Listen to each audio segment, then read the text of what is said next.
Hello, my friend. Today I will tell you another long-forgotten legend.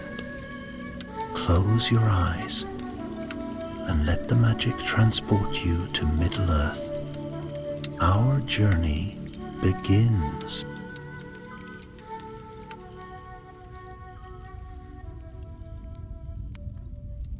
The wind howled through the pine-clad slopes of the North Downs, its voice hollow, as though echoing through old bones.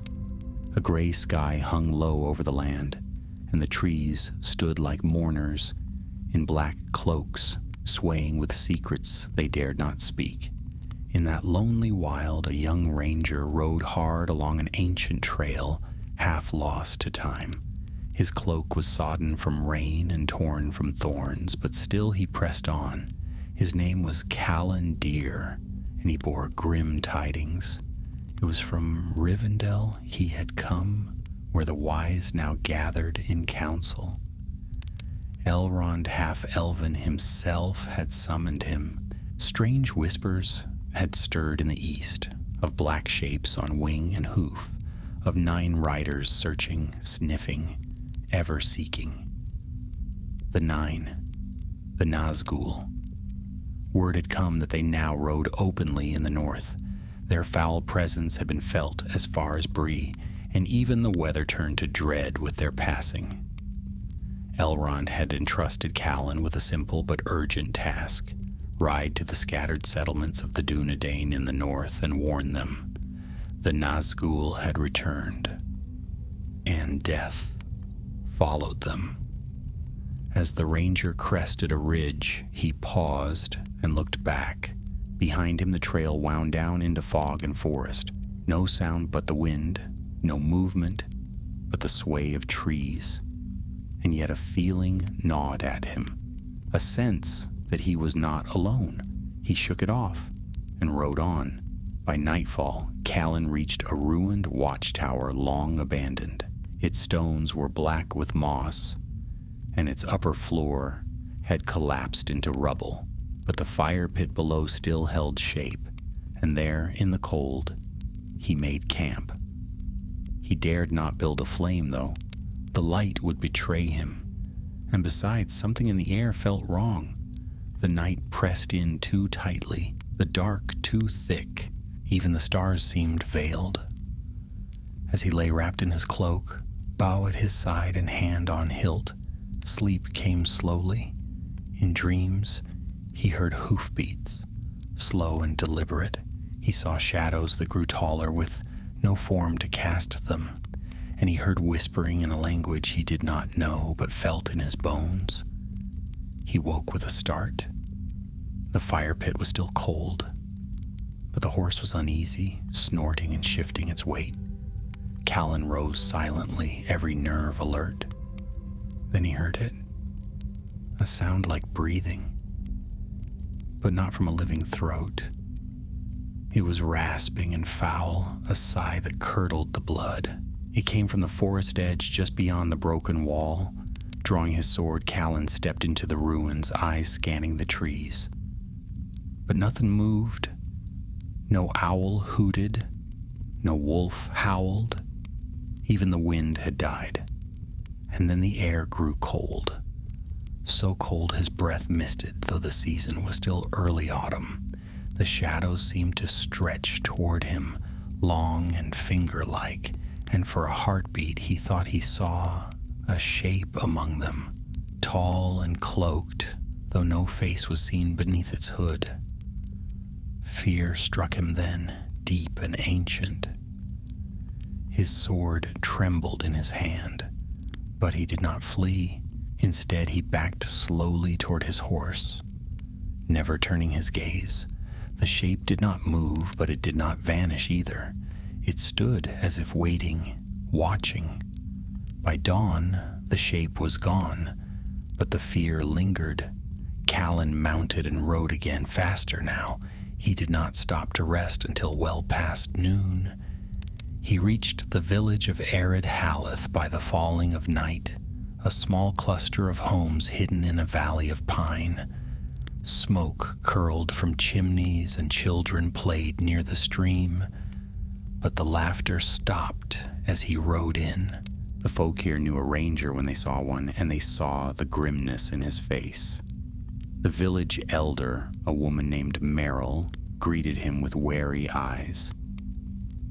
"Callandir," she said, "the last time you came, it was for news of a troll. Tell me, what hunts us now?" Callan dismounted, his voice low. "Something far worse. The 9 are abroad. I saw one last night. Watched me from the forest. You must ready the village. No firelight, no song, and no roads taken alone." Merrill's face paled. "A wraith? Here?" He nodded.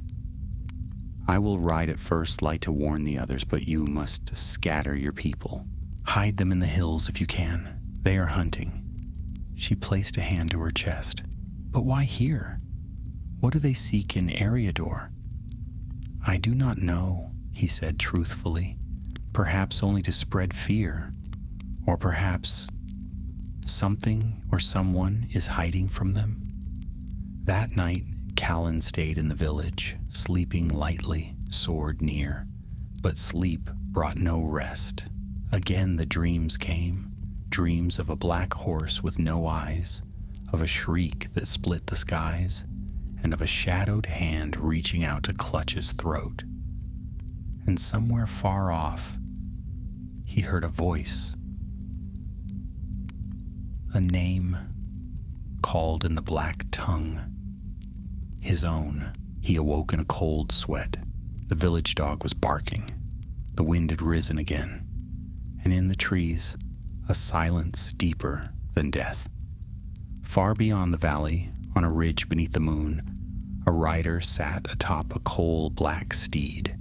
His cloak did not stir with the wind. His face was hidden, but the ring upon his hand caught the moonlight and gleamed like a star fallen to ruin.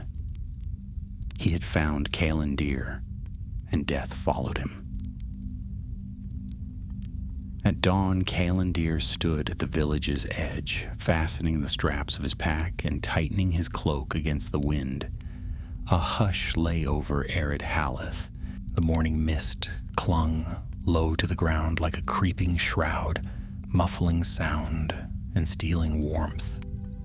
Few villagers had slept, and fewer still came to see him off.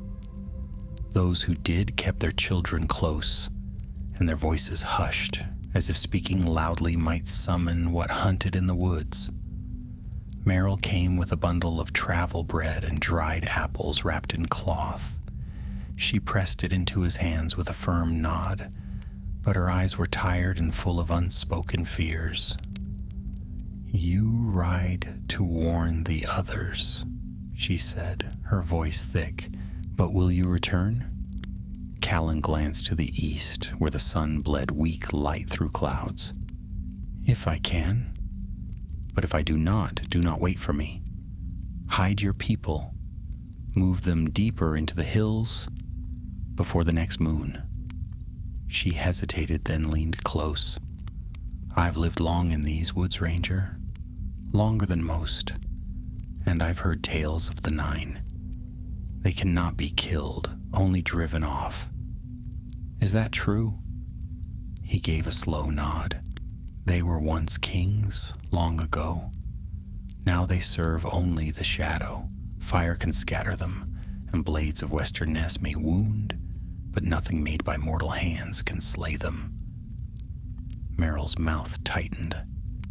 "Then may the stars watch over you, Callandir." Without another word, he mounted and rode out into the mist. The path northward was narrow and uneven, winding through ancient pine forests and rocky crags. His next destination was Norbarad, a small ranger outpost near the Weather Hills. It lay 3 days' ride away, 2 if he pressed his horse, but Callan had no intention of traveling the road alone by night. He covered good ground through the morning, but by midday, the mist thickened and the forest grew darker. Though the trees had not changed, the very feel of the land had shifted, like walking into a room moments after an argument. The silence was unnatural, Not the peaceful quiet of nature, but the stifled stillness that comes before dread. And then he found the horse. It stood in the middle of the trail, or rather what was left of it. The creature's eyes were wide, its mouth foamed and bloodied, and the saddle had been torn, as if by claws or worse.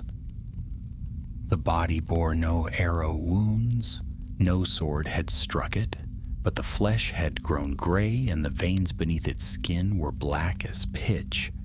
Callan dismounted, blade drawn, and searched the surrounding brush.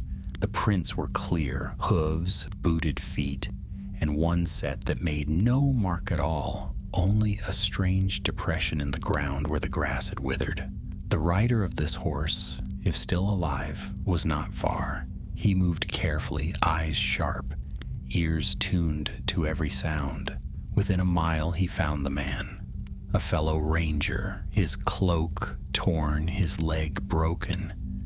He was propped beneath a tree, pale and shaking. Halros, Callan breathed, kneeling beside him. What happened? Halros clutched at his arm, eyes wild. I saw it. I saw him. It followed me for hours, riding, always riding, never gaining, never losing ground. And then last night, it came. I couldn't breathe, Callan. My sword fell from my hand. I couldn't move, like a child. Did it speak? No, not in words I knew. But I heard something. A whisper, my name, over and over. It knew who I was. Callan examined the leg, broken clean through, swollen and purple. The man wouldn't walk, not today, maybe not for weeks. He tore a strip from his own cloak to bind the limb. We can't stay here, he said. It's still near. I tried to reach Norberad, Halros gasped. Warn them, but I was too slow. Callan frowned. Then I must go. Tonight. Halros's hand seized his wrist with sudden strength. No, you can't. It waits for you. I saw it, even in my dreams. It's not chasing you. It's leading you. The words chilled him. But he left Halros with food, water, and a promise to return. There was a cave nearby where he could shelter, and Callan concealed the place well with brush and stone. Still, as he turned to ride, he couldn't shake the feeling that even the best hiding place would not save a man from the Nazgûl once it had his scent. That night Callan did not rest. He made for the old road that led through the hills, hoping to reach Norberad before dawn. But as darkness fell, so too did a creeping fog, thick as wool, swallowing all sound. The horse's hooves clopped mutely over stones, the reins slick with cold dew. Twice he thought he heard footsteps behind him, but each time he looked, nothing stirred. Yet the feeling of being watched only grew stronger. It was near midnight when he saw the torches. He blinked, uncertain. Norberad was built with secrecy in mind. Torches were rarely lit, and yet ahead, among the trees, golden lights flickered like beacons, dancing through the mist. He should have turned back, but some instinct, drew him forward. The horse began to tremble, snorting and pulling against the reins. Callan dismounted and led it carefully, his free hand gripping his sword hilt. The torches flickered again, then began to vanish one by one, and then he heard it. A scream, high and shrill and full of terror. A woman's voice echoing through the woods like the cry of a dying bird. He ran toward the sound, heart pounding. The trees opened into a small clearing. A ring of standing stones lay at its center, old and moss-covered, the remnants of some forgotten age. And in the middle of the stone stood a black shape, tall and still. No torch, no fire, only shadow. The scream had come from nowhere. No woman stood there, no victim in sight. Only the hooded figure, and Callan, it turned toward him, and the world grew cold. Pain lanced through his chest. His knees buckled. He gasped for breath, but found none. A darkness pressed against his mind. Not sleep, not death, but something worse. A will greater than his own, ancient and merciless. But even as he fell, his hand gripped the hilt of his sword, and the blade whispered as it came free. The steel was old, forged in the days of Arnor, and its edge had tasted shadow before. It glimmered faintly as if waking to an old enemy. The Nazgûl recoiled, only a step, but enough. Air returned to Callan's lungs.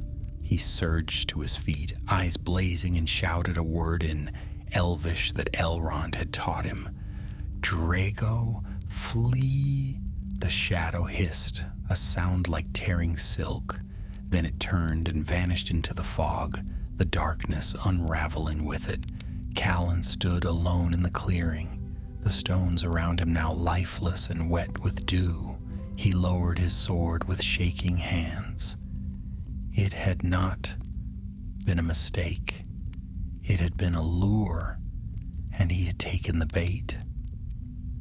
Callan did not sleep again that night. He wandered far from the clearing, weaving through trees like a hunted animal, his hand never straying far from the hilt of his sword. The mist had thinned, but the dread it carried had sunk too deeply into him to be lifted by the mere coming of dawn. When the light finally broke over the trees, pale and wan like the face of a sick child, it brought no relief, only the grim knowledge that the Nazgûl had spared him not out of mercy, but design. By midday he reached a narrow trail that wound up into the weather hills. The land grew steeper and the trees thinner, the air colder with each mile. Wind tugged at his cloak, and his horse, though loyal, moved reluctantly, as if it too sensed the shadow behind them. The signs were clear now, scattered hoof prints, scorched patches of earth, and the smell of rot that clung to stone and bark alike. Something had passed this way, something not of this world. At last, as the sun dipped toward the western horizon, he saw it. Norbarad, built into the side of a rocky bluff. The outpost was a simple structure, no grand fortress, but a stronghold of stone and timber made to watch and wait, hidden from wandering eyes. Its chimney sent up no smoke. No guard stood watch at the narrow gate. Something was wrong. Callan dismounted and led his horse into the hollow beneath the cliff. The silence was absolute. Even the wind seemed to hold its breath. He pushed open the heavy oak door and stepped inside, his eyes adjusting quickly to the dimness within. The main hall was empty, benches overturned, a lantern still swinging from a beam, its flame long dead. He found them in the inner chamber. 3 rangers lay motionless around the cold hearth, their weapons drawn but unused. There were no wounds upon them, no blood, no broken limbs, only a strange stillness, as if they had fallen asleep and simply never awoken. Callan knelt beside one, placing a hand against the man's neck, cold. Not the cold of a fresh corpse, but something deeper. His skin had taken on a gray pallor, and his eyes, half open, were fixed on something that was no longer there. A low creak echoed through the chamber. Callan shot to his feet, sword drawn, every muscle tense. The sound had come from the far passage, where the storerooms and barracks lay. He moved cautiously, feet silent on the stone floor, and pushed the door open. A flicker of movement caught his eye. Not a Nazgûl, a boy. No older than 12, thin and pale, huddled behind a crate with a short blade in hand. His face was smudged with ash, his eyes wide with terror. "Don't come closer," the boy rasped, though his voice trembled. Callan lowered his sword at once. "Peace," he said gently. "I'm a ranger. My name is Callan, dear. I've come from Rivendell." The boy hesitated, then burst into quiet sobs. Callan crossed the room in 2 strides and knelt beside him, pulling back the boy's hood. The child was shaking violently, cold to the touch. "They're dead," the boy whispered, "all of them. It came in the night. There was no warning, no sound, just darkness and fear." Callan helped him sit upright, wrapping him in his own cloak. "What is your name?" "Thalion," the boy murmured. "My father was Captain Haragon. He brought me here to keep me safe." Callan recognized the name. Haragon had been one of the most trusted leaders among the Dúnedain, a brave man, wise and seasoned. That he had fallen without even drawing his sword spoke more loudly than any tale. "How did you survive?" Callan asked. "I hid," Thalion said, his voice barely audible. "He told me to run if something happened. I heard them scream, but I stayed quiet. I didn't move, not even when it passed right by me. It was cold. So cold I thought my heart would stop." Callan's stomach turned. The Nazgûl had been here. Perhaps more than one. "We must leave this place," he said. "We'll ride west toward Ambience. There are old paths through the hills. If we move by day, we may stay ahead of it." "But it'll follow us," the boy said, clutching at his arm. "It's still out there, watching." "I know," Callan replied. "But we can't stay. It'll come back." They made ready to leave quickly. Callan packed what supplies remained, dried meat, water, bandages, and armed the boy with a small dagger and a thick woolen cloak. Before they departed, he gave a silent farewell to the fallen, drawing the curtain across the inner chamber. He would remember their names, and he would carry the warning they could not. As they rode from Norbarad, the sun dipped below the hills, casting long shadows across the land. Thalion clung tightly to the saddle, his eyes ever watchful, while Callan kept one hand on the reins and the other on his sword. They traveled in silence, neither speaking of what lay behind nor daring to guess what lay ahead. That night they found shelter in the hollow of a great rock, one side shielded by brambles, the other by earth. Callan lit no fire, though the cold was sharp. He sat with his back to the stone, watching the stars through a narrow gap in the foliage, while Thalion dozed in uneasy sleep. And then it came, not in sound or sight, but in presence. A weight fell upon the air, thick and pressing. The stars seemed to blink out one by one. The boy stirred and cried out in his sleep, his limbs twitching, his breath ragged. Callan moved to his side, laying a hand on his brow. It was burning hot with fever. "Thalion," he whispered, "wake." But the boy did not wake. Instead, he moaned, and a black whisper slipped from his mouth. A name in the black tongue, one Callan did not recognize but felt, deep in his bones, was not meant to be spoken by mortal lips. The Nazgûl had found them again. Callan gritted his teeth and drew his sword. The steel shimmered faintly in the moonlight. He would not run, not this time. He stepped from the hollow and faced the dark beyond the trees. The forest stood still. For a long time there was nothing.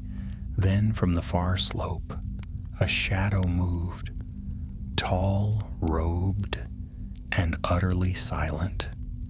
It did not charge. It only stood, watching, and Callan, though his heart pounded and sweat ran down his neck, lifted his blade and stepped forward, his voice low and steady. "I am not afraid of you."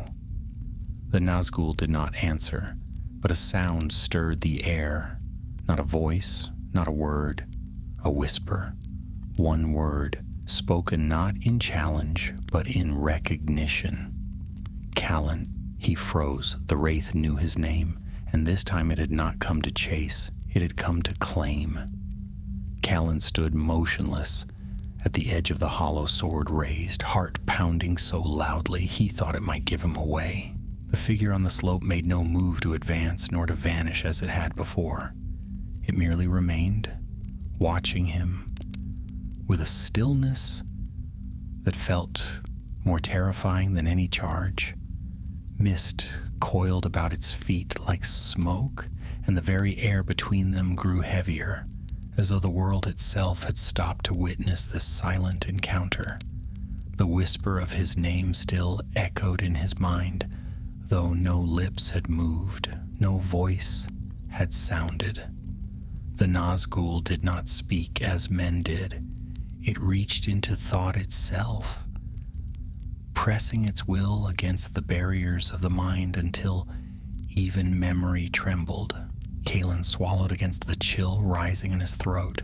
The blade in his hand, old steel from the northern forges, offered a flicker of warmth, but it was thin comfort in the presence of such a power. He took a slow, deliberate step forward, not because he expected to strike the creature, but to show it that he would not be broken so easily. Yet for all his defiance, a cold truth wormed its way through his thoughts. The wraith had named him. It had spoken his name. This was no accident, no random hunt across the wild. He was being chosen, marked. The Nazgûl did not linger. With the same terrible grace it had shown before, it turned and melted back into the trees, its form swallowed by shadow and distance. The weight lifted from the air, and Callan drew a shaky breath, as if surfacing from deep water. It was gone, but not far. He returned to the hollow and knelt beside Thalion, who was still caught in a fevered sleep. The boy thrashed weakly, his face glistening with sweat, murmuring nonsense that twisted into the black tongue. Callan placed his hand on the boy's shoulder, whispering soft words in Sindarin, words of comfort and protection that he barely remembered learning, until at last the boy's breathing eased. He slept on, but his limbs stilled, and the heat in his brow subsided, just enough to give Callan hope. There would be no more rest that night. By dawn, Callan had gathered their things and prepared the horse for another day's travel. He fashioned a crude sling to secure Thalion to the saddle and walk alongside, guiding them through the rising hills and old forest tracks. The path he chose was narrow and seldom used, known only to rangers and hunters. It wound past old barrows and through forgotten glades where the light seemed ancient and strange. Though his every step was dogged by the certainty that the wraith followed, there was no sign of pursuit. Not yet. The second day passed slowly. Callan moved as swiftly as he dared, wary of ambush and unseen eyes. At times he paused to listen, to watch the shifting shadows beneath the trees. But no dark rider came. Thalion remained quiet, waking only briefly to sip water and take a few bites of bread. He spoke little, and when he did, his words were confused, as if he wandered in dreams from which he could not wake.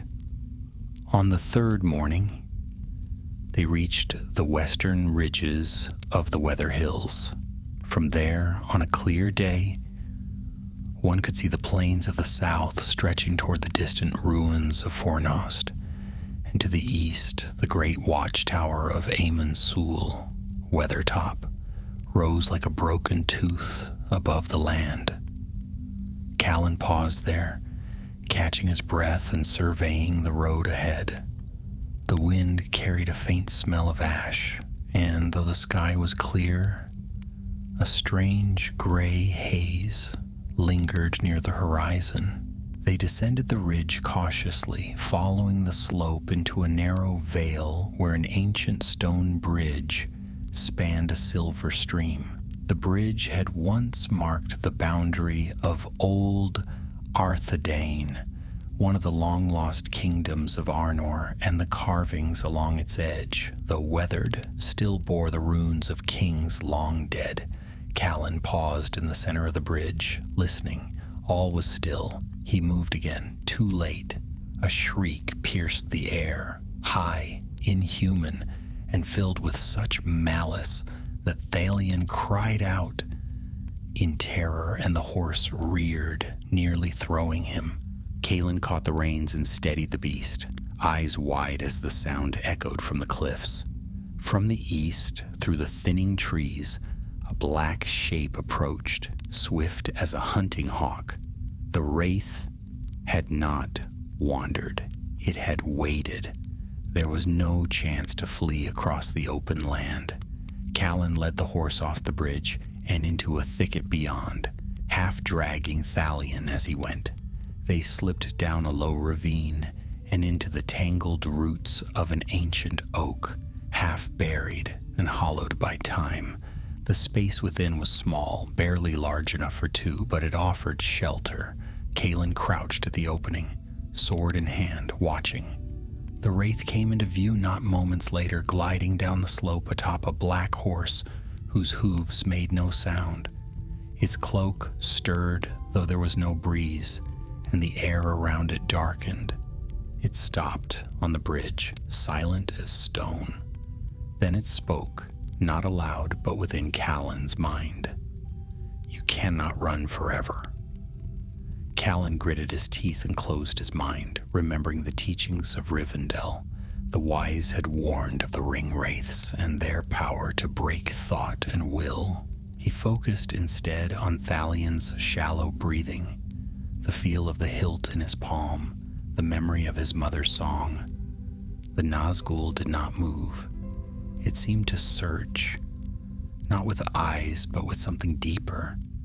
Callan could feel it pressing against the very air, testing the space between stones and leaves, seeking them out not by scent or sound, but by fear.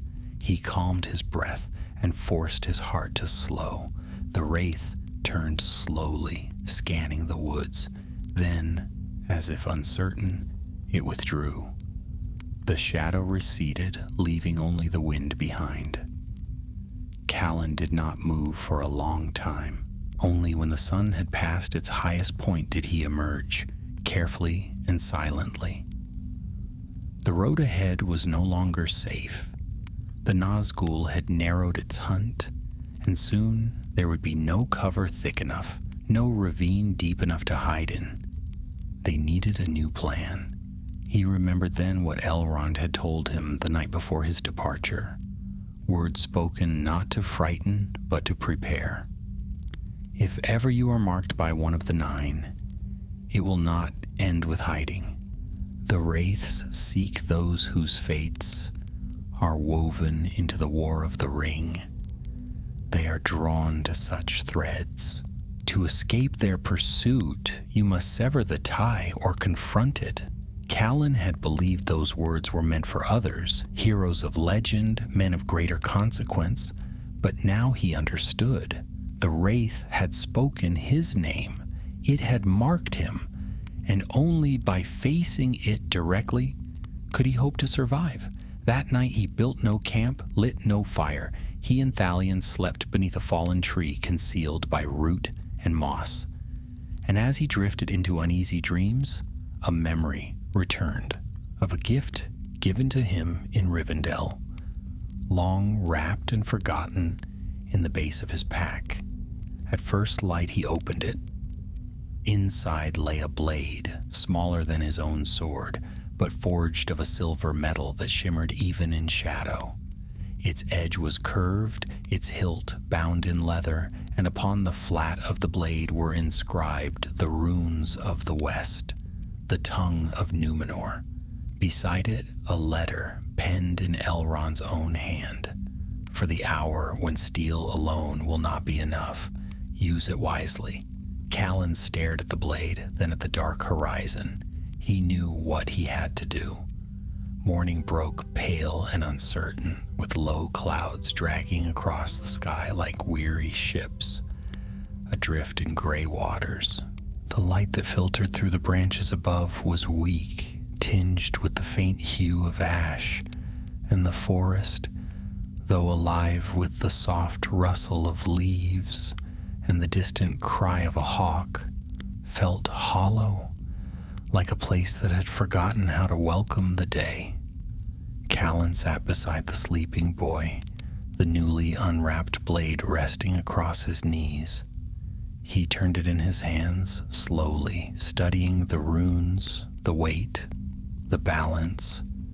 It was lighter than his ranger's sword, yet there was a strength in it he could not name, something deeper than the steel itself.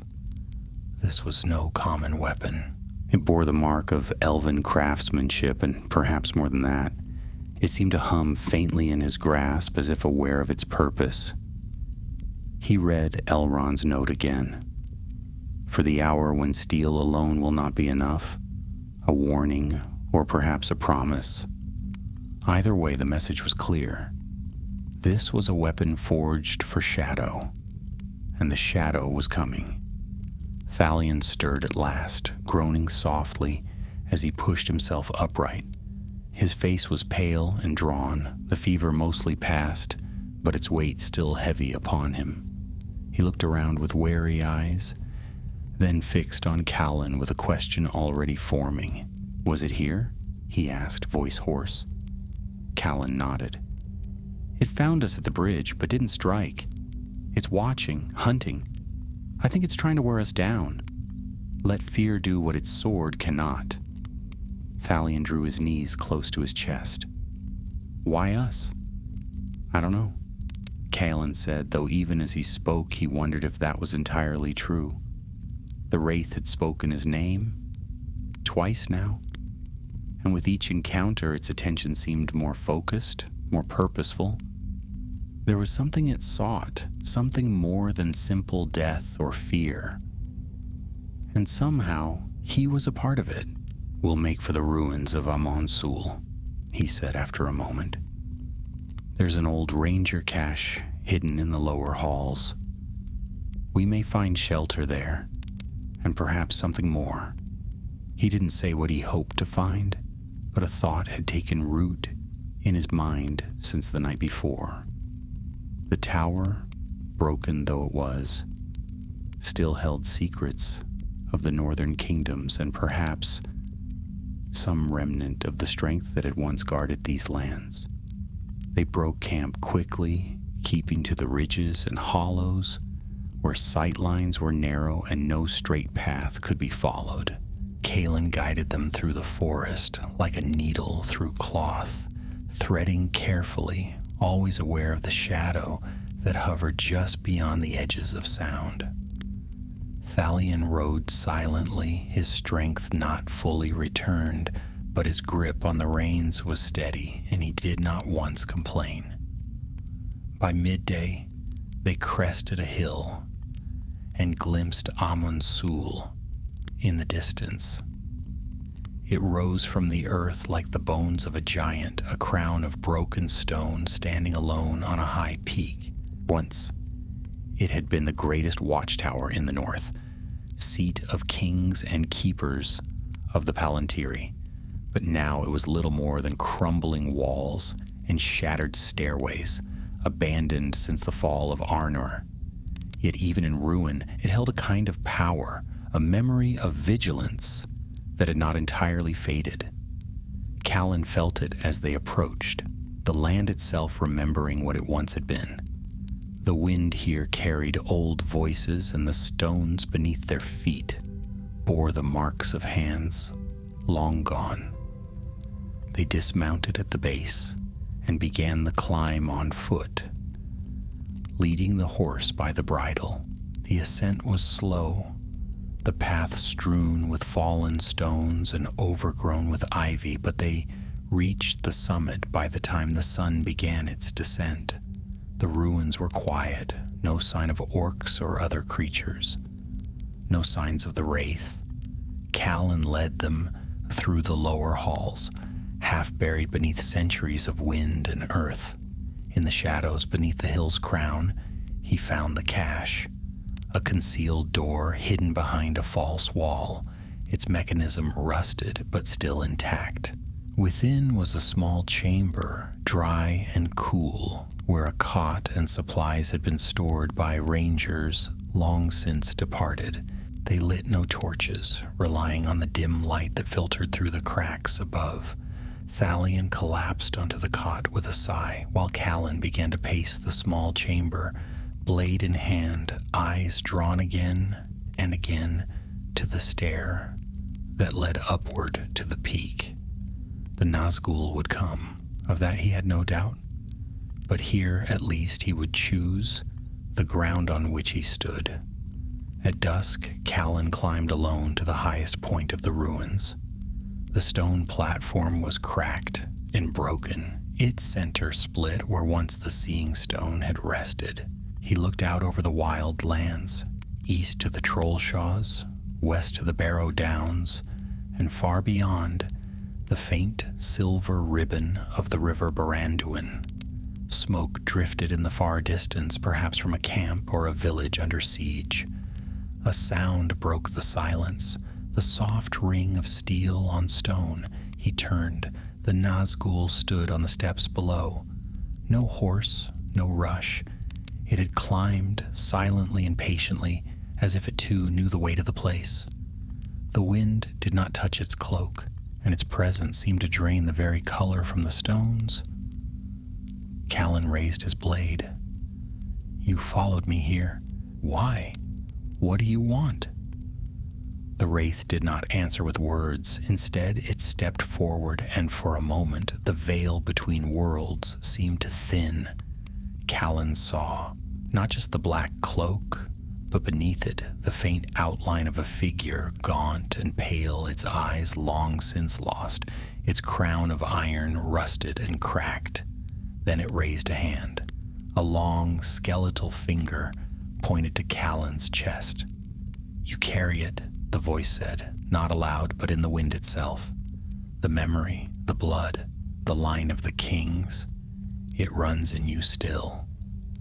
Callan's heart pounded. "I am no king." "You are marked," it whispered. "You are chosen." It stepped forward again, and Callan struck. Steel met shadow with a hiss, like water on flame. The enchanted blade flared in his hand, and the wraith recoiled, its form flickering like smoke in a storm. But it did not flee. Instead, it lashed out with its own blade, long and black, the edge gleaming with malice. The clash was like thunder. Callan fought with all his strength, parrying and striking, the elvish blade burning with light each time it met the Nazgûl's steel. Sparks flew, and stone cracked beneath their feet. The wraith was strong, impossibly so, but Callan moved with purpose, driven not by anger, but by the need to protect. For Thalion, for the North, for all who still stood against the dark. At last, with a cry in the tongue of the Dunedain, he drove the blade into the wraith's side. There was a scream, not from any mouth, but from the space around them, as if the very world recoiled. The Nazgûl staggered back, smoke pouring from the wound, its form flickering in and out of vision. And then it vanished, gone like mist in the sun. Callan collapsed to one knee, gasping for breath, the blade still trembling in his hand. The battle was not over, but he had survived. And now he had something more than fear. He had hope. The wind on Amonsul's crown whispered through the broken stones as twilight fell.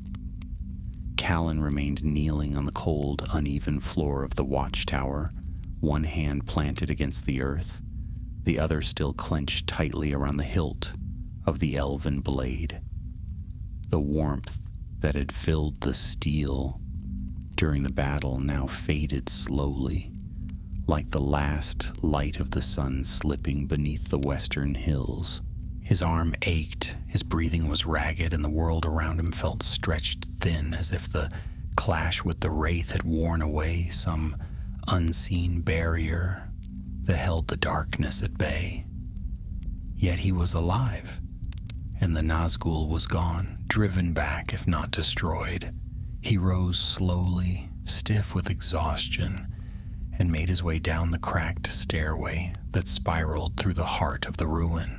Every step echoed like a drumbeat through the silence, and for a long while, he could not tell whether the tremor in his limbs came from weariness or from something deeper.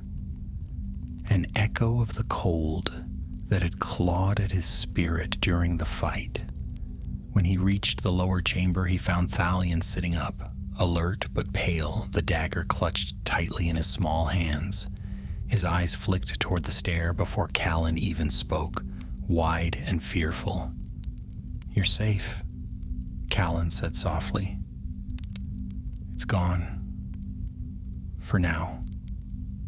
The boy exhaled, though it was hardly a sound, and let the dagger fall into his lap.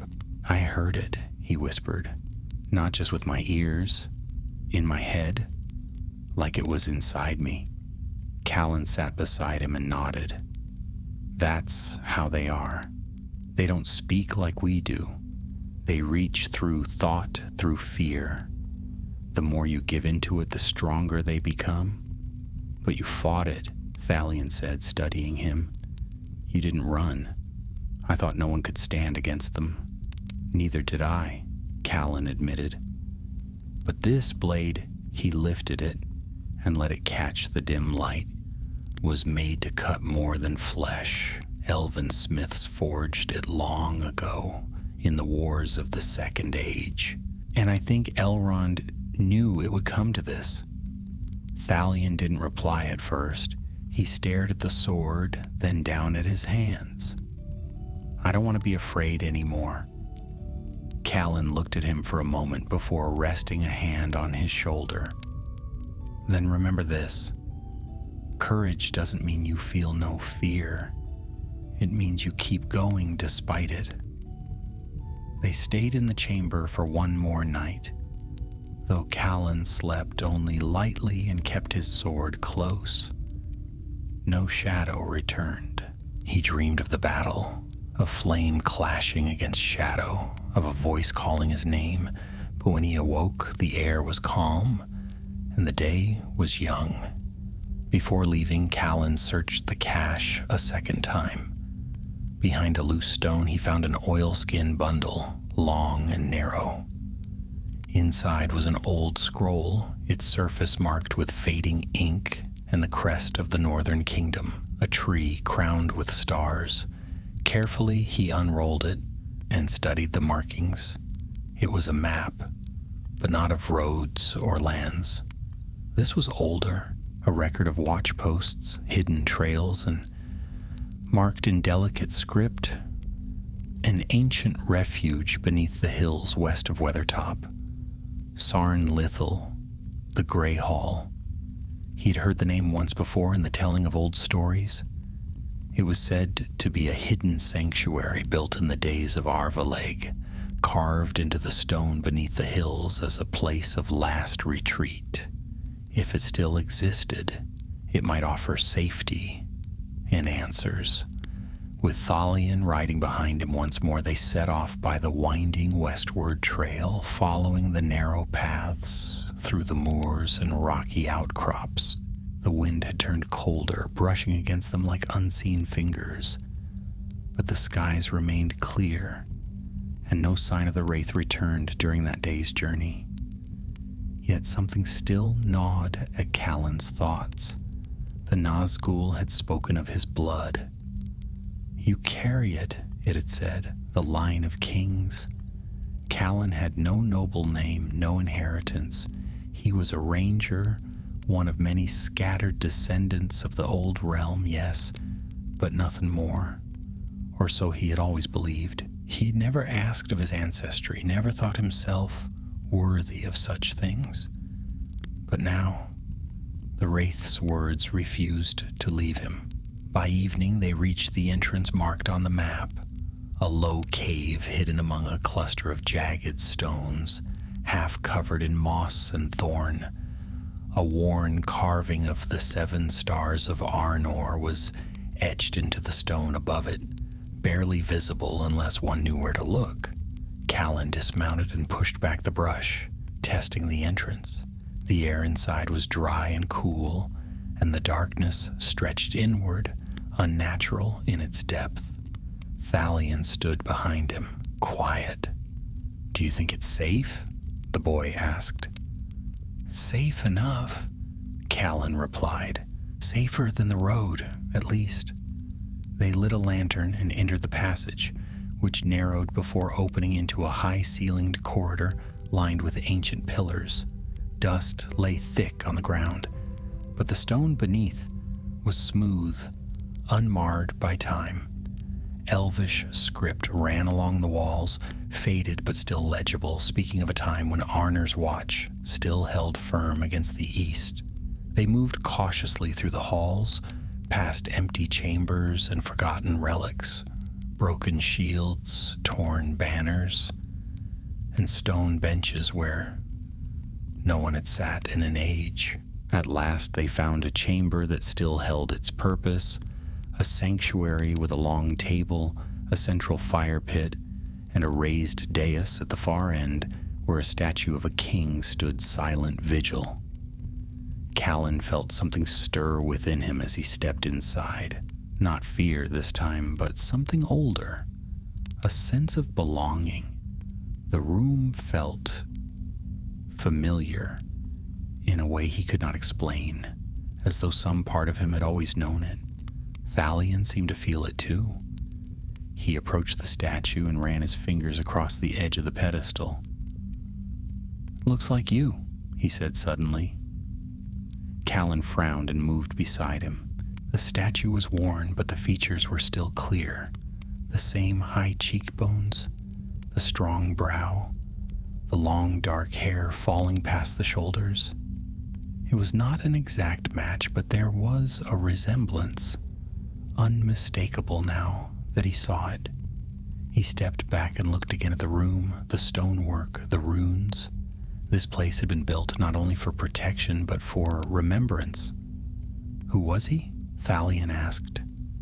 Callan traced the name carved at the base, Beligor, son of Arvaleg. "A prince," he said quietly. "A younger son. He never ruled. He fought in the wars against Angmar and died here." Thalion looked up at him, his eyes wide. "Do you think you're his descendant?" "I don't know," Callan said. But the idea rooted itself more firmly than he expected. It would explain much. Why the Wraith pursued him, why Elrond had chosen him, why the blade had answered his hand so readily. If the blood of kings truly ran in his veins, even faintly, then he had a part to play that he had never imagined. They stayed in the chamber that night, shielded by the weight of stone and the memory of the past. Callan stood watch as Thalion slept, his thoughts full of questions, of names lost to time, of shadows that walked the world once more. And beyond the hills, unseen, the 9 still searched. But now one of them bore a wound that would not heal, and the ranger they hunted no longer fled without purpose. The following morning, Callan woke to find the chamber filled with soft light streaming down through cracks in the high stone ceiling. Dust danced in the golden beams, stirring gently on the still air like snow caught in a sunlit breeze. He sat up slowly, his shoulders stiff, and his mind still weighed with the revelations of the night before. The sanctuary beneath the hills had offered more than rest. It had opened a door he was not sure he was ready to step through. Thalion remained asleep beside the cold fire pit, curled beneath a blanket, the faintest flush of health returning to his cheeks. For a moment, Callan let himself watch the boy in silence. There was something about his presence, fragile but determined, that stirred something deeply protective in him. Thalion had seen more than a child should, survived what would have broken many grown men. Whatever came next, Callan would see that he reached safety. He stood and stretched, joints cracking as he moved to one of the narrow alcoves that lined the chamber. The elven blade lay where he had placed it before sleeping, and he ran his fingers over the runes once more. Their silver glow dulled, but not faded. With the blade he had struck one of the 9, something few living men could claim. Yet he knew the wound would not stop the wraith for long. It would return, and next time it would come with greater fury. After a sparse breakfast from their remaining supplies, Callan unrolled the ancient map again and studied the marks near their current location. Sarn Lithel lay on the southern edge of what was once a network of hidden strongholds. Many now crumbled, some likely lost forever. But there was one name that caught his eye, a sight he remembered only vaguely from old tales whispered among the rangers. Tortathar, the Tower of Willows. It was said to lie deep in the valley where the river Tathar met the North Downs, hidden among marsh and forest.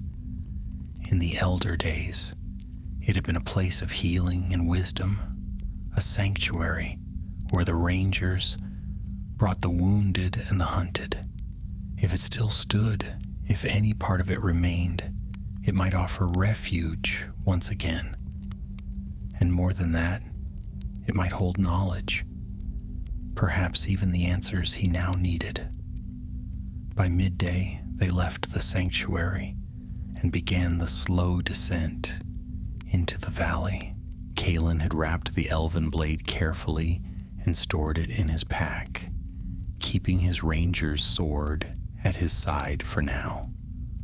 The road was rough and half forgotten, overgrown with thorn and root, but it still led them westward, away from Weathertop's shadow, and toward the rolling lands that lay beyond.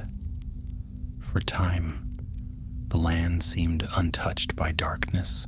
The sun broke through the clouds, lighting the tall grasses and scattered trees with a golden glow, and birds sang from the treetops without fear. It was a land between things, neither wholly wild nor wholly tamed, a quiet place that had been overlooked by the world for years. Callan let himself breathe more freely as they walked, and even Thalion seemed to grow lighter in spirit, asking questions again and pointing out hawks circling overhead or deer grazing in the distance. Still, Callan's eyes were never still for long. He watched the tree lines, listened to the wind, and felt the rhythm of the land beneath his boots. There was no sign of pursuit, but that meant little. The Nazgûl were not bound by mortal limits. They could move unseen, strike without sound. He had wounded one, yes, but the others would know. They would come. And now, with each step west, Callan knew he was no longer just a messenger or a wanderer. He was something more, something hunted. They made camp that night beneath the shelter of a fallen elm, its roots rising like walls on either side, the earth packed dry beneath. Callan lit a small, smokeless fire using moss and dry twigs, and for the first time in days they ate hot food. Thalion, chewing on a strip of roasted rabbit, looked up with a curious glint in his eyes. Did you always want to be a ranger? Callan blinked, the question unexpected. No, he admitted after a moment. When I was young, I thought I might be a blacksmith, like my father. He had a forge in the South Farthing for a while, mended tools, made horseshoes. I liked the rhythm of it. So what changed? My village was burned when I was 14, he said quietly. Orcs, or maybe men who served them. No one ever knew for sure. The rangers came too late to stop it, but they found me, took me in, taught me how to fight, how to survive. Thalion stared into the fire, silent for a while. Then in a small voice, he said, "I don't remember my mother's face anymore." Callan looked at him, but said nothing. Some things had no answer. The wind picked up during the night, whispering through the grass like voices just beyond hearing. Callan sat watch with the elven blade across his lap, listening to the shifting silence. No wolves howled, no owls called. The stillness was almost unnatural. When he finally lay down beside the fire, it was with one hand still on the hilt. The next day brought them to the edge of the Tathar Valley. The river flowed gently through low hills, flanked by willows that bent low over the water, their silver-green leaves flickering in the breeze. Mist clung to the ground in drifting layers, and the light that pierced it felt thin and washed, as though the sun struggled to reach this hidden place. Callan led the horse along a narrow path that wound between the reeds, careful to avoid boggy ground. The land was soft underfoot, but there was strength in it, old strength, like the roots of the trees that had grown there for centuries unbroken. They came upon the ruins by mid-afternoon. Tor Tathar was no tower, as the name suggested, but a long hall of pale stone built into the riverbank, half sunken now and entwined with vines. The roof had collapsed in parts, and water had crept through the lower chambers, but enough remained to shelter them. Callan pushed open the moss-covered door and led Thalion inside, the boy's eyes wide with awe as they stepped into the shadowed interior. A great willow had grown through the far end of the hall, its roots breaking through stone and soil alike. Its presence filled the chamber with a strange peace, as if time itself had slowed within its boughs. Faint carvings lined the walls, worn smooth by age, images of stars, flowing water, and faces lost to legend. Callan ran his fingers over one of the symbols and paused. It was the same crest from the scroll. 7 stars over a crown, flanked by flowing lines that might have once been waves. The sigil of Arnor.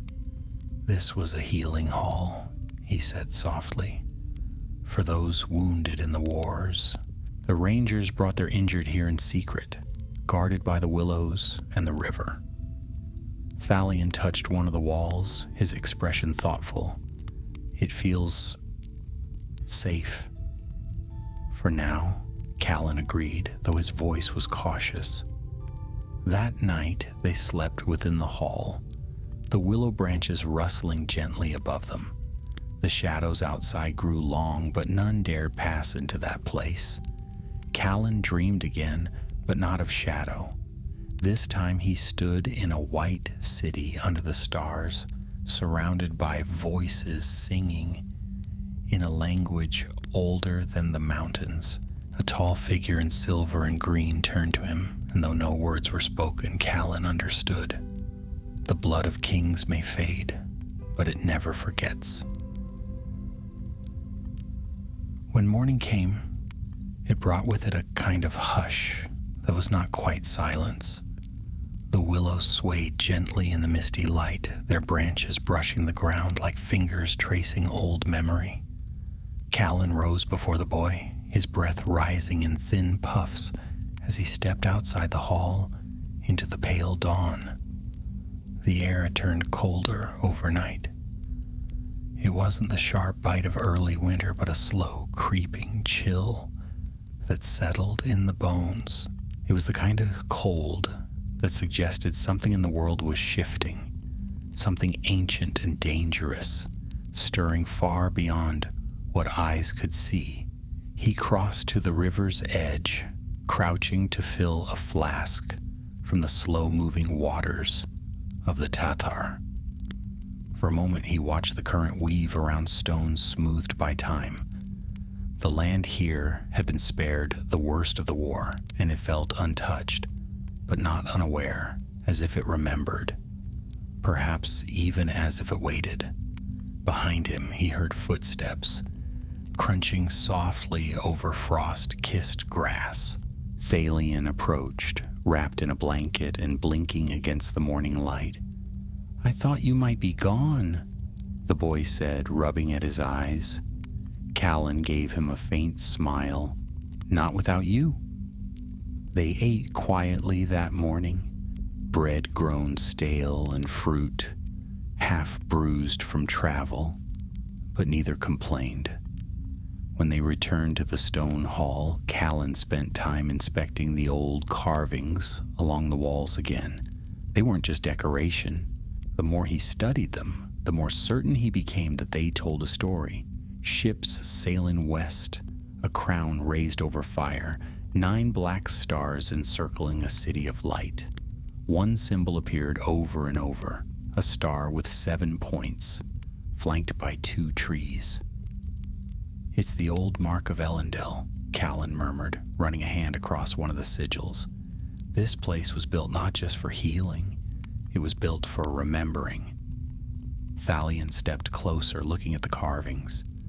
"Do you think the 9 came here once, long ago?" "Maybe," Callan said, though he wasn't sure. "But I don't think they could ever truly enter. The willows aren't just trees. This grove is older than Arnor. There's something protecting it." He didn't say it aloud, but he sensed they were being watched. Not with malice, but with quiet judgment, like eyes waiting to decide whether they should be welcomed or turned away. The forest here had its own will, its own memory. The shadow that hunted them would not come easily into this place, but it would come eventually. That evening, Callan began preparing for what lay ahead. He unwrapped the elven blade once more, sharpening it with careful, practiced strokes, though the edge never truly dulled. Every movement of the whetstone across the steel steadied his thoughts, giving shape to what had become increasingly clear. They could not keep running. The wraith he had wounded would recover, and when it returned, it would not come alone. He laid the sword across his lap and turned to Thalion. "There's something I need you to understand," he said, his voice calm but firm. "You're brave, and you've survived things no child should ever have to. But if they come here, if the 9 find us, you must not stay." Thalion frowned. "I'm not leaving you."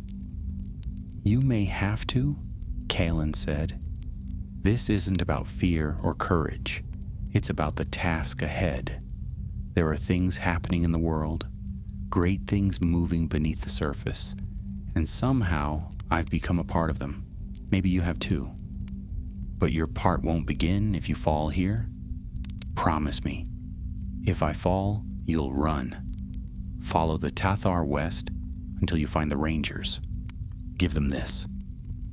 He held out a small scroll, tightly bound and marked with a seal of Elrond's house. The boy stared at it, his jaw tight. "I won't run unless you make me." Callan didn't press him further. He knew the will behind those words, and he didn't have the heart to argue. Still, he tucked the scroll into the boy's pack when he wasn't looking. That night the dreams returned, worse than before. He stood once again in a city of white stone beneath a starless sky. The streets were empty, the towers broken, and above it all loomed a great black gate, taller than any mountain, its hinges screaming as it opened. Through it came the 9, cloaked in fire and shadow, their blades burning with a sickly light. Callan tried to lift his sword, but it was heavy, rusted, useless. He cried out, but no sound left his lips. One of the wraiths stepped forward, its hood falling back to reveal not a skull, but a mirror. In it he saw his own face, older, crowned, and hollow-eyed. He woke, gasping, sweat cold on his skin. It was still dark. The fire had burned low. Thalion was asleep, breathing steady, but outside something moved. He heard no footsteps, but the willow branches rustled as if disturbed by more than mere wind. Callan stood, sword in hand, and stepped toward the entrance of the hall. He passed the broken archway and looked out across the riverbank. There, across the water, stood a rider. It was difficult to tell in the darkness whether it was one of the 9. It didn't move. Its steed was black as coal, and its shape blurred at the edges like smoke caught between worlds. Callan gripped the hilt of the elven blade and took a step forward. The figure did not cross the river, but its head turned slowly to face him. "You are near the end," the voice came, not spoken, but pressed into his thoughts like a blade drawn across skin. "Your path is chosen. There is no escape." Callan's jaw clenched, and he raised the sword. "Then come." But the rider only watched a moment longer before vanishing into the mist. He did not sleep again that night. By dawn, they were already moving, following the river north through thickening woods. The willow grove had given them sanctuary, but it could not hold the darkness forever. Callan felt the weight of the encounter pressing heavily on him. Though no blade had yet been drawn, the Nazgûl were watching, circling, waiting. He didn't know how many had gathered, but he felt certain now that more than one shadow walked behind them. By midday, they reached a point where the river forked, the path narrowing between steep ravines. The air grew heavy and damp, the sky darkening, though no storm brewed. Callan felt it before he heard it, the unnatural cold, the breath of despair that seemed to seep through the trees. He stopped and turned to Thalion. They're close. From the slope behind them, a high, shrill scream rang out, long and terrible, like 1,000 voices howling in pain. Birds scattered from the trees.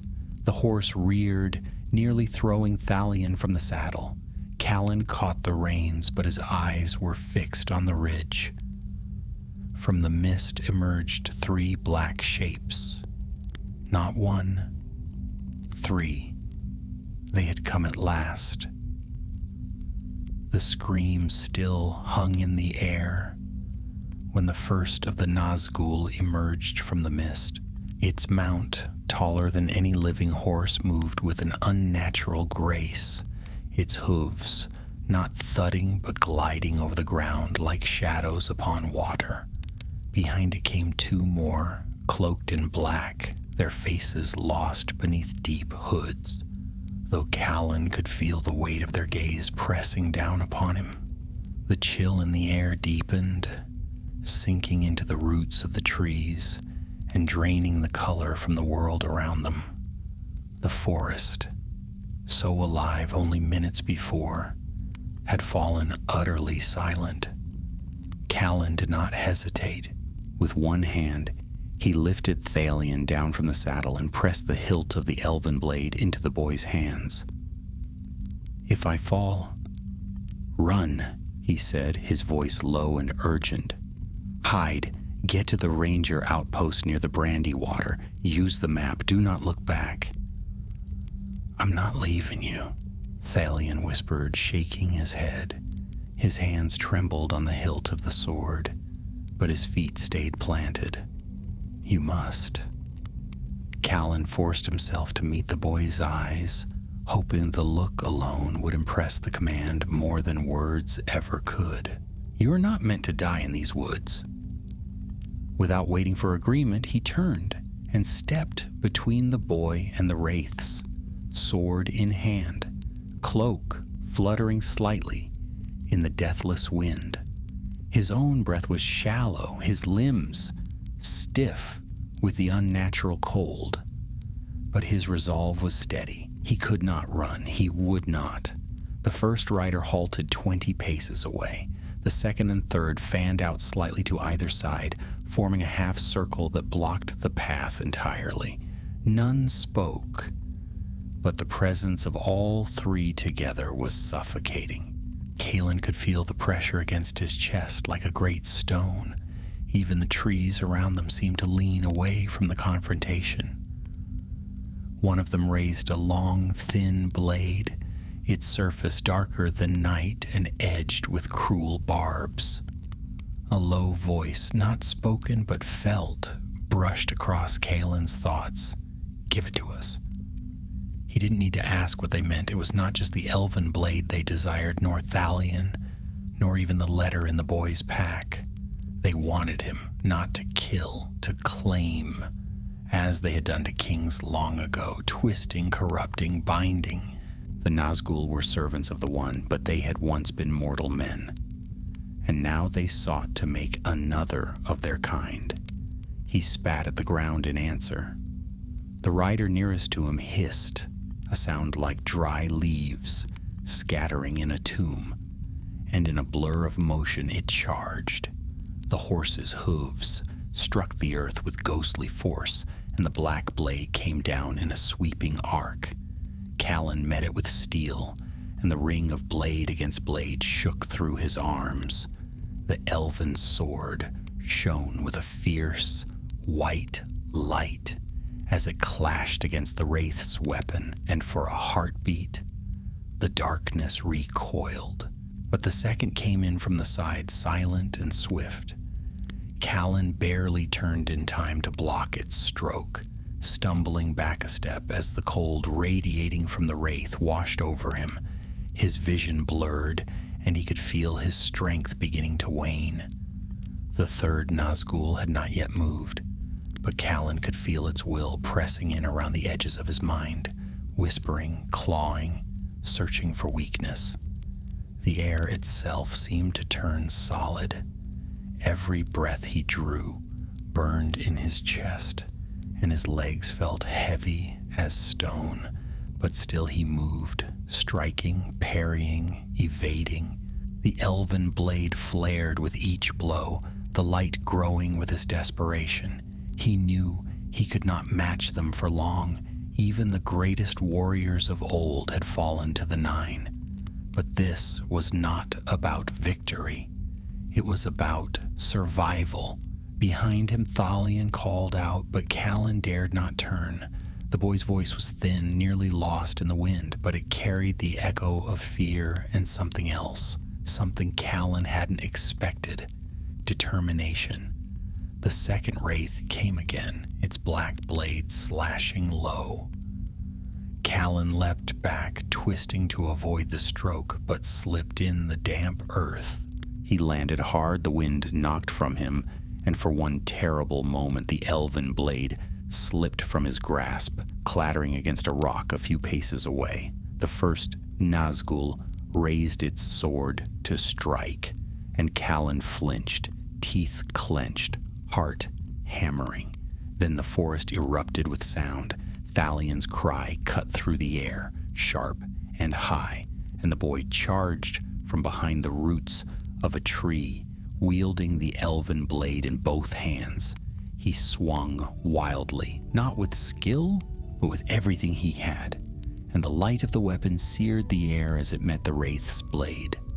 The Nazgûl shrieked. The other two hissed and recoiled, and for a moment the press of darkness eased. Kalen seized the chance, rolled to his feet, and snatched his fallen sword from the ground. Beside him, Thalion was breathing hard, his small chest rising and falling quickly, but he stood firm, the elven blade still glowing in his hands. "You shouldn't have," Callan began. "I wasn't going to leave you." The boy gasped, his teeth clenched. There was no time to argue. The Nazgûl surged again, but now the balance had shifted. 2 blades burned against the dark, and the one was wielded by a child. The light it bore was real. Callan moved with renewed purpose, matching the wraith stroke for stroke, driving them back with the fury of desperation. Thalion stayed close, not reckless but bold, and each time one of the wraiths drew near him, the elven blade hissed and sparked as if daring them to come closer. Minutes passed, maybe more. It was impossible to tell in the maelstrom of movement and shadow. But slowly, surely, the wraiths began to falter. Their forms flickered. Their blades struck with less strength. Then, without warning, the first Nazgûl shrieked and turned, fleeing back into the trees. The second followed, vanishing into mist like smoke drawn into the sky. Only the third remained. It stood motionless for a long moment, then slowly lowered its blade.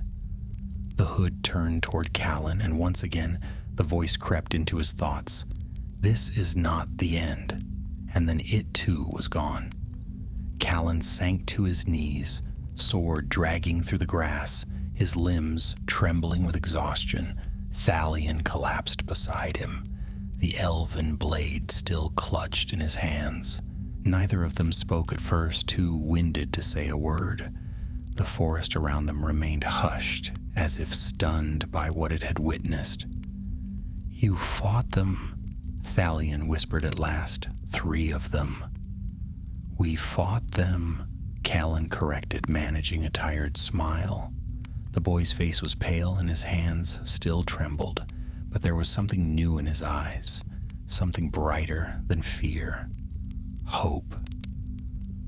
The forest lay silent after the Nazgûl withdrew, its stillness deeper than before, as if the very trees were holding their breath. The wind had died, the air thick with the scent of scorched grass, and something colder, something left behind in the wake of the wraith's passing. Callan sat with his back against a fallen trunk, breathing slowly, the hilt of his sword loose in his hand. His body ached from the battle, and a hollow weariness tugged at his bones. But he knew better than to let it take him just yet. Shadows might retreat, but they did not forget.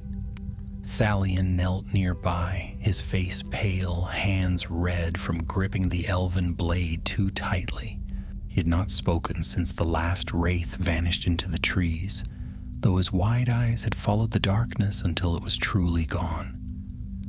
Now he sat quietly, watching the steam rise from the damp earth where their blades had struck.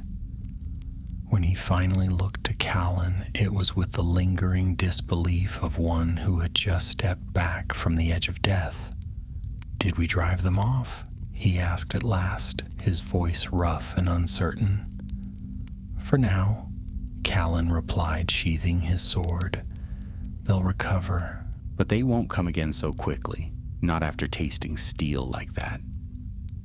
Thalion glanced at the elven blade beside him, still glowing faintly as it rested in the moss. "It burned them," he murmured, "like fire, but brighter." Callan nodded. Blades like that were forged in the old days, before the fall of Gil-galad. Some say they carry a piece of the West still in them, the light of Valinor that the shadow can't touch. He paused, then added more quietly, "Elrond knew what he was doing when he gave it to me. I just didn't understand how soon I would need it." The boy shivered and pulled his cloak tighter, though the sun was climbing and the cold should have begun to lift. Callan rose with a groan, testing his limbs, and began inspecting the small clearing for signs of lingering corruption. The earth where the Nazgûl had stood was blackened in patches, and some of the nearby saplings had withered, their bark gray and cracked as if frost had split them. The darkness of the Nine was like poison. It soaked into the ground, into the air, leaving sickness behind. "We need to move," Kalen said. "They'll be back, and next time they'll bring more." "Where?" Thalion asked, standing unsteadily. "There's an old outpost not far from here," Kalen said. "It's fallen, like most, but its foundations run deep, deeper than the roots of the forest. If anything remains that can shield us, it's there." They set off within the hour, following a stream that curled like silver thread through the forest floor. The woods here were thick, the canopy high, and the underbrush heavy with brambles and ivy. Kalen moved at a steady pace, always watching for signs of pursuit, while Thalion followed close behind, his steps quieter than before. Something in the boy had changed since the battle. The fear was still there, but it was tempered now, restrained by a growing sense of purpose. By late afternoon, the trees began to thin, and the stream led them to the edge of a glade where tall stones stood like teeth in the earth. They were ancient, some half buried, others cracked and leaning, their surfaces covered in strange carvings, worn smooth by time. Kalen paused, frowning. The place felt familiar, though he had never walked here. There was a weight to the air, not threatening but expectant. "Is this it?" Thalion asked, looking around warily. "It must be close," Kalen said. He stepped into the circle and knelt beside the largest stone, brushing away the moss until the mark beneath it was revealed. It was faint, but unmistakable. The tree and stars of Arnor carved deep into the stone's face. This was the sentinel post. They used stones like these to mark hidden entrances. He searched the base, running his hands along the cracks and hollows until his fingers found the edge of something unnatural, stone shaped by tools, not time. With effort, he cleared away earth and leaves to reveal a flat slab with a handle of rusted iron embedded in its surface. It took both of them to lift it, but beneath lay a narrow stairway descending into darkness. The air that rose from below was cool and still, not the foul reek of a tomb, but the quiet breath of long-forgotten halls. Kalen lit a lantern and began the descent, Thalion close behind. The steps were worn smooth, and the walls of the passage were made from fitted stone, though many of the joints had cracked with age. The deeper they went, the more the weight of the world above seemed to press down upon them. At last they reached a door, half rotted but still standing. Kalen pushed it open slowly, revealing a chamber beyond. It was small but dry and intact. Rows of stone benches lined the walls, and a long table stood in the center, still bearing the rusted remains of armor and tools. Dust lay thick across everything, undisturbed for decades. "This must have been a fallback post," Kalen said, setting down the lantern. One of the last places the Rangers used before the North fell silent. They set about making camp, gathering what usable supplies remained. The water barrels were long dry, but a few sealed jars of herbs had survived, as well as several coils of rope, flint stones, and a single short sword, its edge dulled, but the steel still true. Thalion claimed it quietly and cleaned the blade as best he could, his expression fixed in deep thought. Later, as they shared a meal of dried meat and berries, Kalen unrolled the ancient map once again and studied it by lamplight.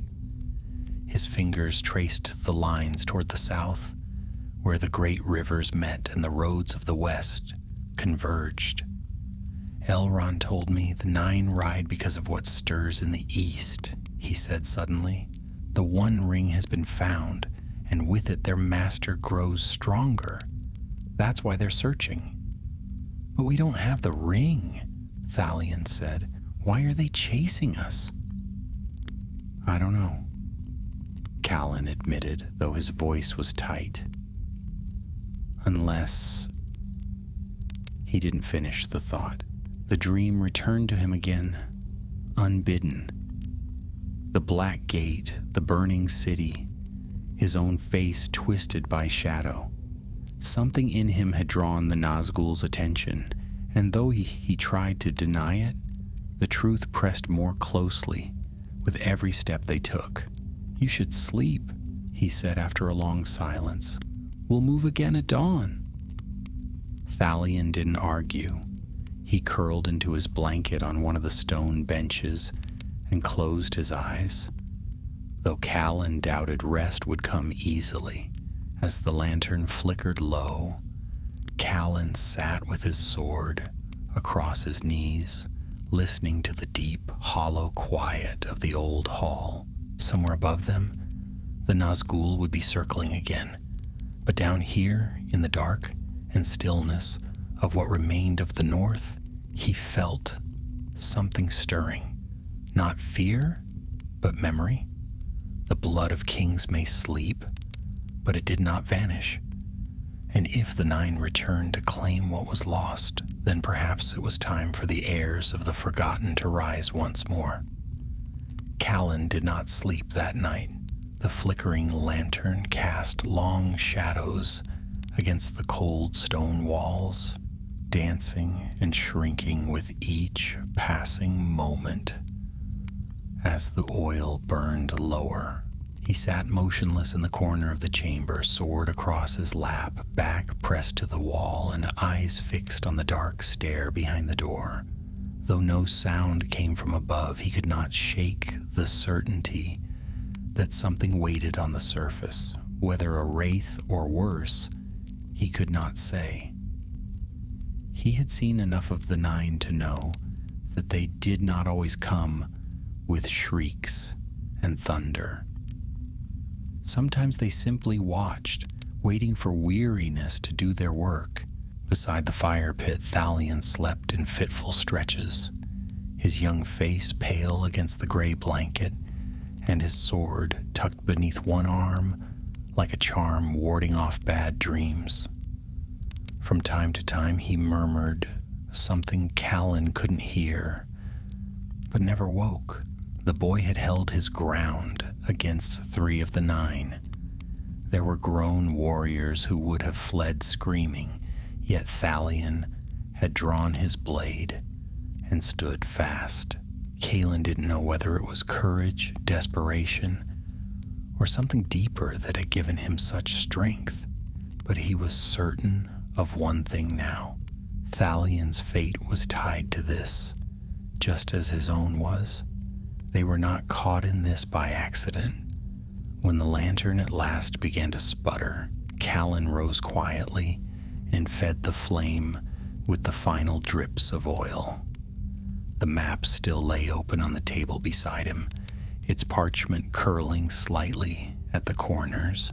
He studied it for the 100th time, his finger tracing the paths south and east, where the fading lines of the old kingdoms led toward Rivendell, and, farther still, into the wild lands where rumors of war had begun to stir again. Too many paths, and too few allies left to guard them. He knew now they couldn't remain in the north. Every step further from the strongholds of the Rangers brought them closer to danger, but staying would only invite death. When the 9 returned, the outpost they had found was safe for now, but not even stone could resist the will of the Nazgûl forever. Callan's wound from the first encounter still ached faintly, though the skin had never broken. The cold left by the wraith's presence lingered in his bones. He had struck one of them, perhaps even harmed it, in a way that mattered. And for that, he was marked. There would be no peace while he still drew breath. When morning came, it crept down the stair in a gray-blue sliver, weak and half-hearted, as if unsure whether it had the strength to push back the dark. Callan stirred Thalion gently and gave him a few minutes to shake off sleep. Neither spoke much as they gathered their things. The silence between them was not uncomfortable, but full of shared understanding. Words weren't needed anymore. They ascended from the hidden chamber with care, blades ready, eyes scanning the glade. Nothing waited above, no hoof prints, no scorched grass, no unnatural silence. Birds had returned to the branches, and the breeze through the trees no longer whispered of shadow. But Callan remained cautious. The wraiths had vanished before, only to return stronger. As they followed the trail southward, the forest began to change. The trees here were older, thick-trunked and deep-rooted, their branches arching high above the trail like the ribs of some ancient beast. The underbrush grew wild, thorny, and twisted, and the light between the leaves took on a strange hue. Neither gold nor green, but something that seemed borrowed from a world long gone.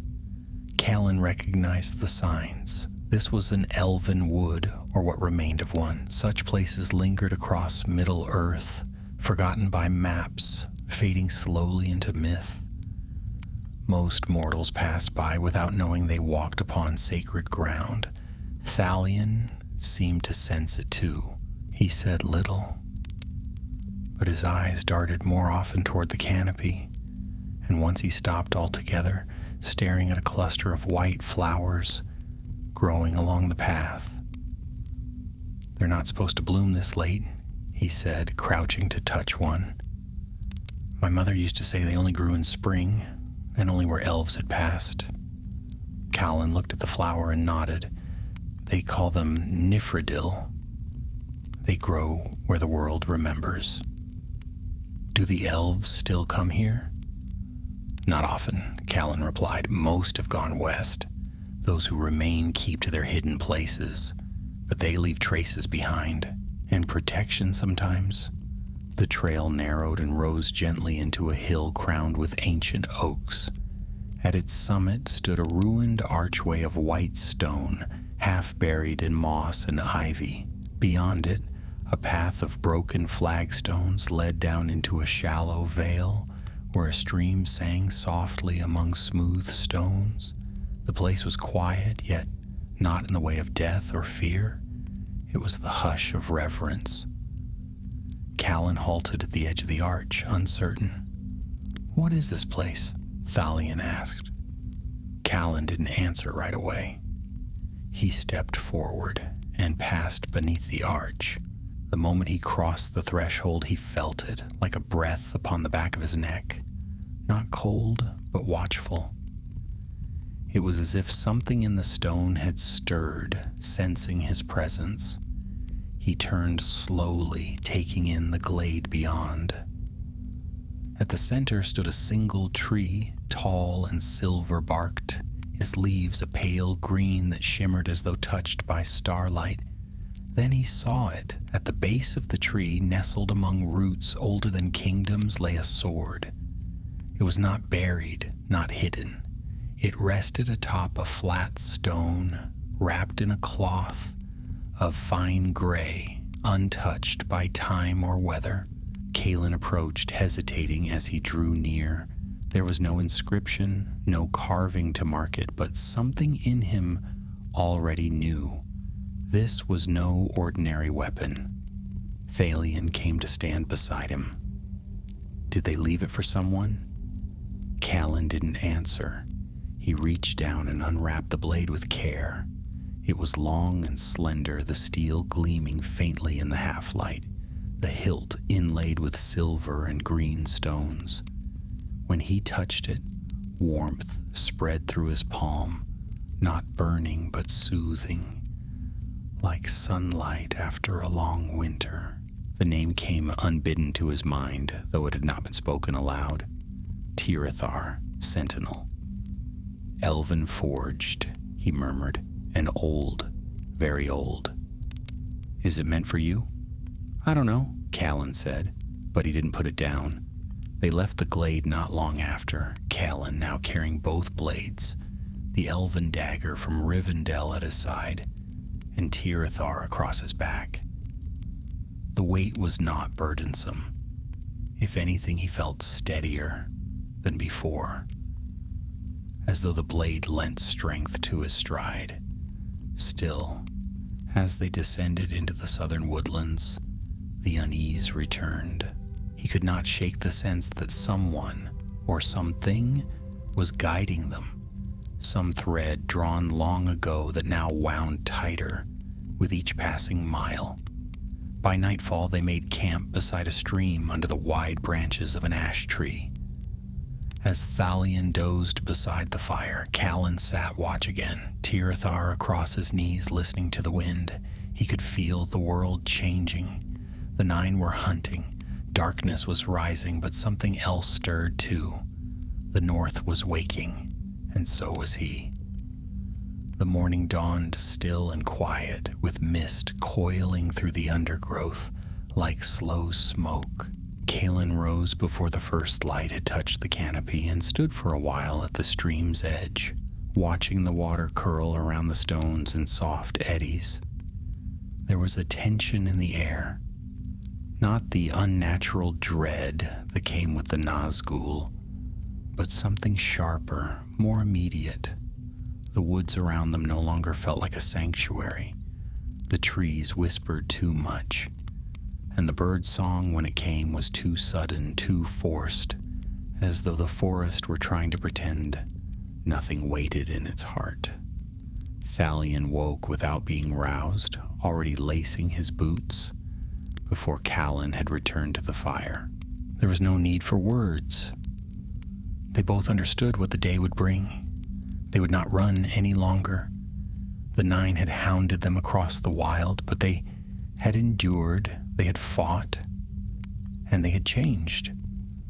What had begun as flight had become a reckoning, and now they would meet the darkness one final time.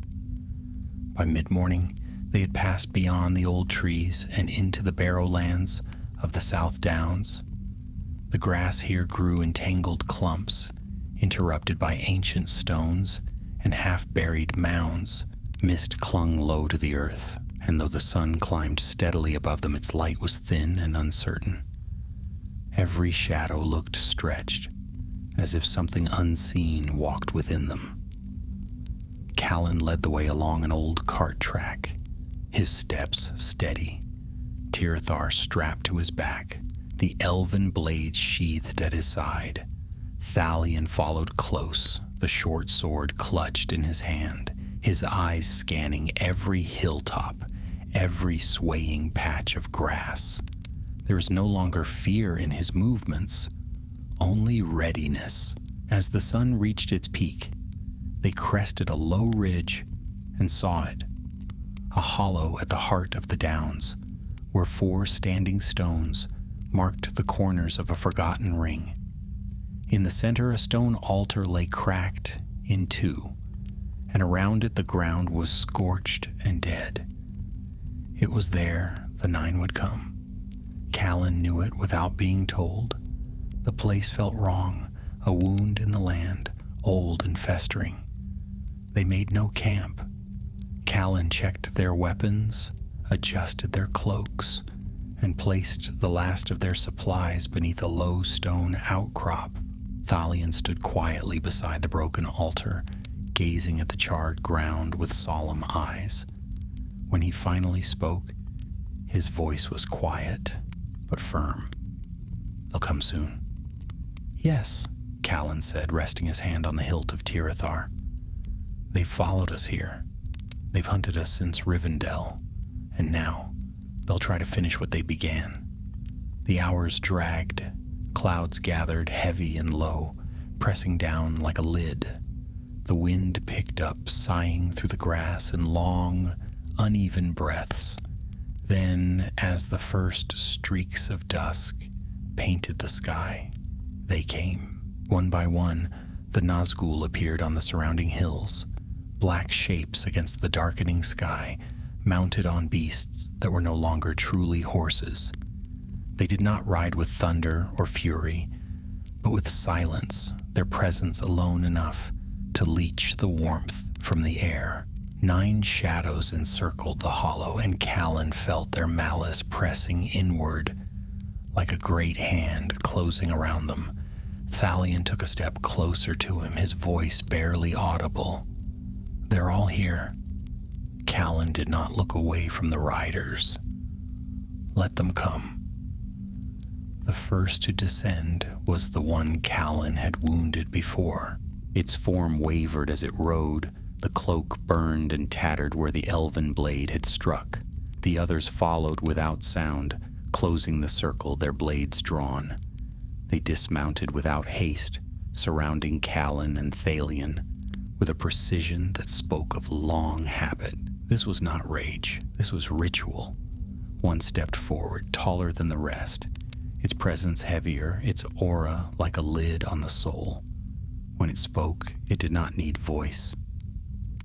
"You were warned." "I was," Callan answered aloud, his voice steady. "And I chose to fight." The wraith raised its sword. "Then you will fall." Callan drew Tirithar in a single, fluid motion. The blade shone white-blue in the gathering dark, brighter than fire, brighter than any torch. The Nazgûl recoiled at its light, hissing like smoke drawn through ice. And before any of them could strike, Callan surged forward, blade raised. He moved like a man possessed, not with anger, but with certainty. Tirithar met the black blade of the nearest wraith with a flash like lightning, and the impact rang across the hollow like a bell. The Nazgûl staggered, its form flickering, but the others closed in at once. Thalion darted behind Callan, striking low at the legs of a second wraith with his short blade. It cried out, a dry, rattling wail, and stumbled back, tripping over a stone as Thalion pressed the advantage. For a moment the field became chaos. Steel met steel. Light clashed with shadow. Callan spun, parried, struck. Tirithar cleaved through cloaks and carved through wraith steel, each blow driving the darkness back. Thalion fought beside him, nimble and unyielding, using his smaller blade with speed and cunning. Though smaller, though younger, he fought with the heart of one who would not yield, not while Callan stood, not while hope remained. Then the leader of the 9 stepped into the fray. It moved with unnatural speed, its blade a blur of black light. Callan turned just in time to block the strike, but the force sent him stumbling back. The others closed in, pushing them to the altar. A second blow came, and Callan dropped to one knee, gasping, the cold sinking deeper than before. The wraith raised its sword once more. But Thalion screamed, not in fear, but in defiance, and lunged. The elven blade, reclaimed in the moment of crisis, shone with sudden brilliance as it pierced the wraith's side. A blast of white light erupted, throwing them all back. The Nazgûl shrieked. The others faltered. Callan rose. Tirithar found its mark. In one sweeping arc, he drove the blade into the heart of the leader's shadow, and light, not fire, but something deeper, burst from the wound. The wraith shrieked, its form unraveling like smoke in a storm. One by one, the others screamed and vanished, drawn away by the breaking of their brother. The hollow fell silent again, but the mist did not return. The cold faded, the weight lifted. Callan dropped the sword, his knees giving way, but Thalion caught him. They sat together in the scorched grass, panting, bleeding but alive. "They're gone," Thalion said, breathless. For now, Callan murmured, but not forever. He looked at the boy, saw the lines of strength growing in that young face, and knew that the fight was not over. The Nine would rise again.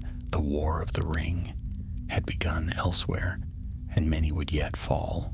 But here, in the forgotten downs of the north, the darkness had been turned aside, not by kings or armies, but by a ranger and a boy who refused to run. And somewhere far away, Elrond would feel the shift and know that Callandir had fulfilled his charge. The North would remember. And death for once had followed, but had not claimed.